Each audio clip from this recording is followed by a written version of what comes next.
Selanjutnya, si kapten menghubungi komplotan lainnya untuk datang menuju ke tempatnya dan singkat cerita setelah kapal tiba, kedua tangan Kea diikat lalu dihubungkan dengan kapal milik rekan si kapten, sedangkan kakinya diikatkan dengan kapal milik si kapten. Entah apa yang merasukinya, tiba-tiba si kapten Giyendeng ini mempunyai ide gila. Ia berniat menarik tubuh Kea dari berlawanan arah hingga terputus menjadi dua. Dan ironisnya lagi, si kapten memaksa Cakra untuk menarik tuas kemudi kapal.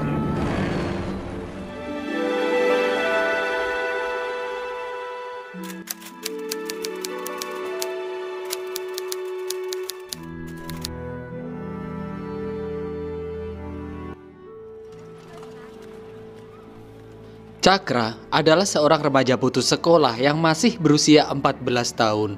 Di usia yang terbilang masih sangat muda itu, ia sudah dihadapkan dengan kehidupan yang sangat keras. Hari-harinya disibukkan dengan mengurus ladang milik orang dan rela menjadi buruh tani demi biaya hidup dirinya beserta keluarga.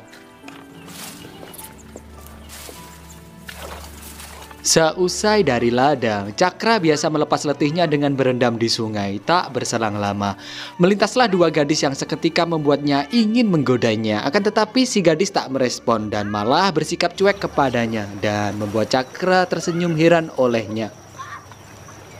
Setibanya di rumah, di kondisi yang masih sangat letih, tiba-tiba bapaknya memerintahkan bahwa besok Cakra pergi ke kota untuk mengambil pupuk. Mendengar hal itu, Cakra merasa kesal lalu menolaknya. Menurutnya, kenapa ia yang selalu dibebani dengan pekerjaan, sedangkan kakaknya tak pernah diperlakukan seperti dirinya. Di sini, Cakra terus terlibat cekcok dengan bapaknya. Cakra juga menyinggung ibunya dengan mengucap, kenapa harus mempunyai banyak anak yang mengakibatkan biaya hidup semakin besar. Jelas. Mendengar hal itu, si bapak langsung marah besar terhadap Cakra. Bukannya takut, Cakra malah menantang yang seketika membuat wibawa si bapak anjlok di hadapan keluarga. Ketika main bola, Cakra mendengar bahwa ada salah satu temannya yang bekerja di Thailand dengan bayaran 8.000 baht. Cakra mulai tertarik dan ia berinisiatif untuk mengikuti jejak rekannya tersebut. Lalu ia menanyakan bagaimana caranya agar ia dapat pergi ke sana. Kemudian rekannya menjawab yang seketika membuat Cakra langsung terdiam ketika mendengar biaya untuk pergi ke sana sebesar $500. Temannya menyarankan agar dirinya berutang kepada rentenir lalu dikembalikan pada saat gaji pertama nanti.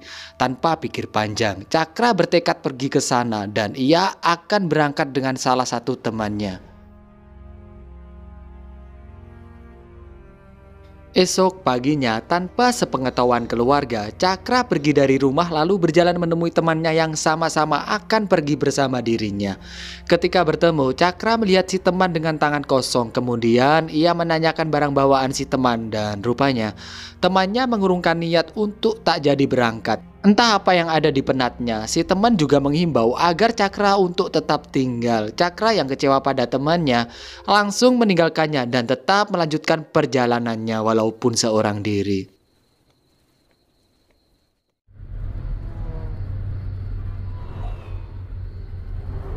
Ketika sampai di perbatasan, Cakra mendapat kendala. Ia tak mempunyai ongkos untuk membayar si penyalur. Di sini Cakra bertemu seseorang yang senasib dengannya, yaitu Kea.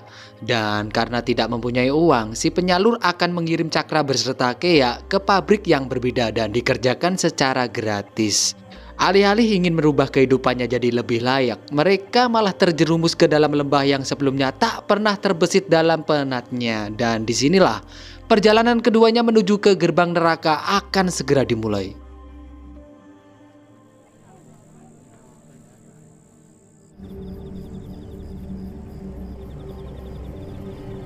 Selanjutnya, para calon pekerja ini dijemput oleh mobil bak terbuka yang kemudian ditutup agar tidak ketahuan, berdesakan dan saling tumpang tindih. Dan setibanya di sebuah gudang, si penyalur menyampaikan bahwa mereka akan dikirim ke pabrik dengan menggunakan kapal. Kea yang curiga akan hal ini langsung berjalan untuk kabur. Seketika si penyalur langsung menghajarnya. Ketika kapal sudah sampai, lagi-lagi Kea melihat gelagat aneh si penyalur beserta kapten kapal bahwa ini ada yang tidak beres. Kemudian kapten menghampirinya lalu memerintahkan mereka untuk mengangkat tong yang berisi tumpukan ikan. Setelah usai, mereka dibawa pergi melaut. Di sini mereka memandangi para pekerja tanpa membantunya sedikit pun, karena mereka mengira adalah pekerja yang akan dikirim ke pabrik dan sama sekali tak pernah terbesit dalam pikiran bahwa mereka akan menjadi bagian dari anak buah kapal tersebut. Sembari mencaci maki, si kapten menyuruhnya untuk segera bekerja.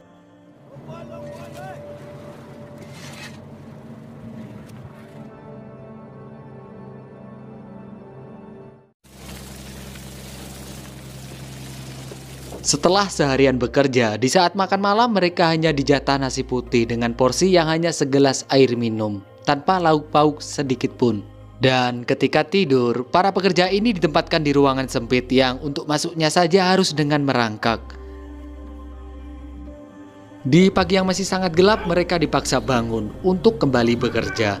Seperti biasa, jaring ditebar lalu ikan didapat. Selang berjalannya waktu, ada salah satu pekerja yang mengalami mabuk laut. Cakra yang tak tega mencoba membantu, namun ia malah didorong oleh si kapten hingga terpental. Tanpa belas kasihan, si kapten malah menyetrumnya dan karena dirasa sudah tak berguna lagi, si kapten melucuti pakaiannya lalu membuangnya ke laut begitu saja. Melihat perlakuan biadab si kapten, si Kea dan Cakra seketika terdiam dan menyadari bahwa ini adalah pure perbudakan. Dan bukannya tidak mungkin jika suatu saat nanti akan terjadi pada diri mereka. Saat mengangkat jaring, Cakra menemukan ikan yang besar dan Cakra selalu menyetorkan ikan tersebut ke kabin untuk dijadikan santapan si kapten. Dan saat kapal berlabuh di dermaga, para pekerja ini selalu diawasi oleh rekan si kapten sembari membawa pistolnya, sehingga membuat mereka tak berani kabur. Dan untuk bisa melepas letihnya, seperti biasa, Cakra selalu menceburkan diri ke dalam air. Ketika malam, si kapten menyempatkan diri berkunjung ke rumah bordil untuk bercocok tanam. Dan ketika akan melaut kembali, si kapten terlihat sedang dalam keadaan amsyong parah. Kesempatan itu tak disia-siakan oleh seorang pekerja untuk melarikan diri. Namun apesnya, meski si kapten dan kurawannya dalam keadaan mabuk, ia tetap menyadari bahwa tawanannya ada yang kabur. Kapal memutar balik, dan tertangkaplah si pria malang ini. Kemudian si kapten menjeratnya dengan rantai panjang yang terhubung langsung dengan batu besar. Lalu dilemparkanlah si pria ke laut lepas.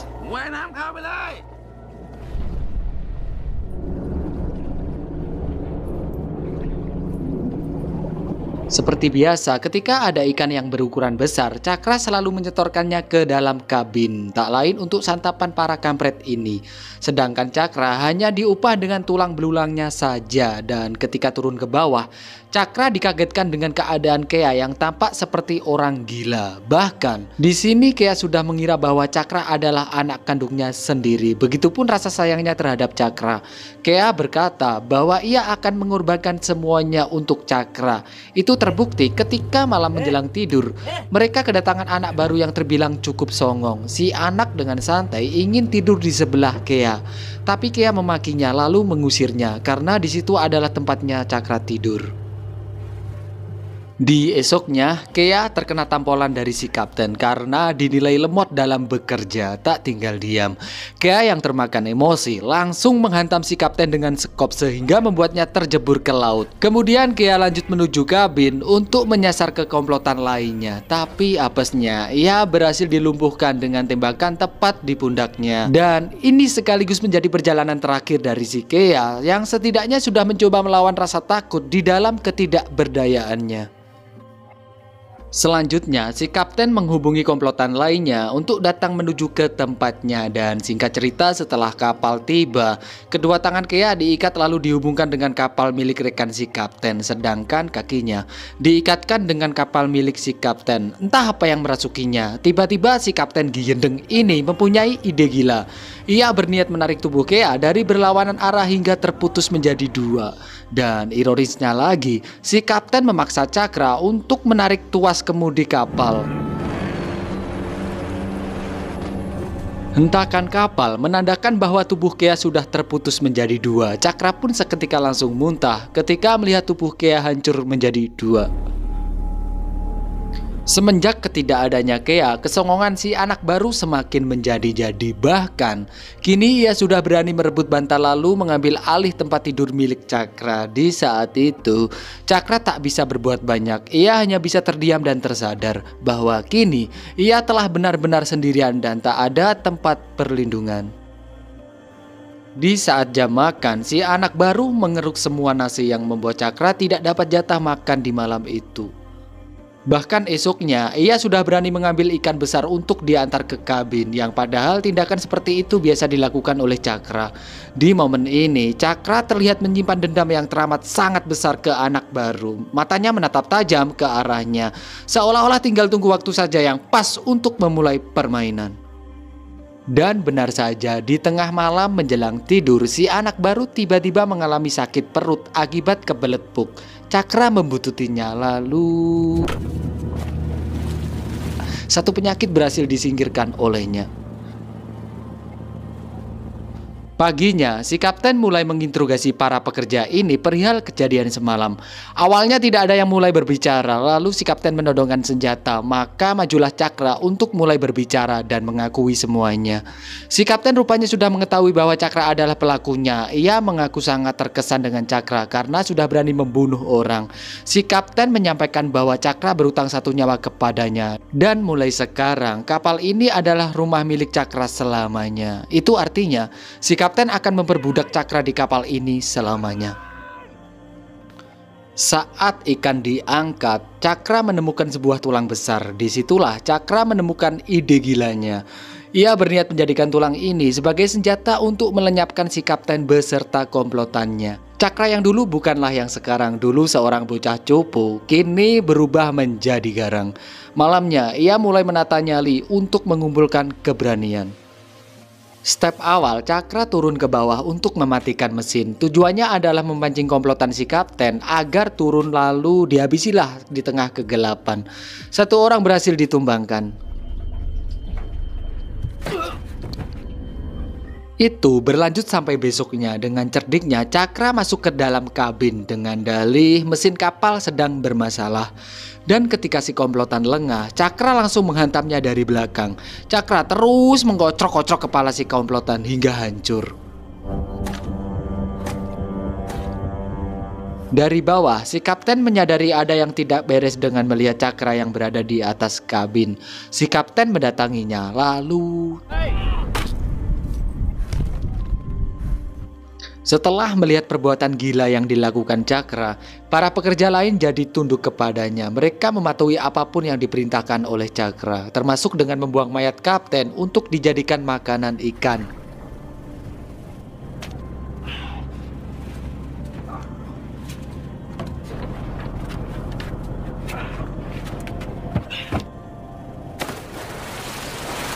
Setelah itu, Cakra kembali naik kabin untuk mencari barang-barang berharga yang bisa ia bawa pulang. Di sini, ia menemukan segepok uang yang bisa dibuat ongkos untuk kepulangannya nanti.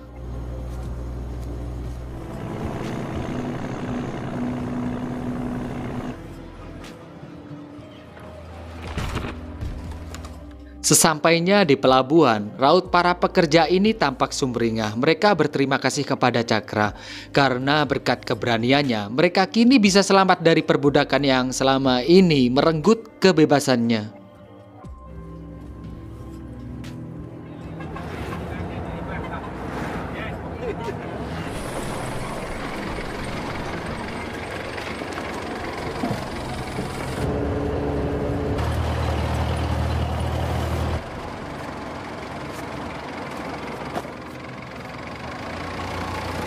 Singkat cerita, sesampainya di kampung halaman, Cakra menangis terharu. Ia berkaca-kaca, seakan-akan masih belum percaya atas peristiwa kelam yang pernah dialaminya.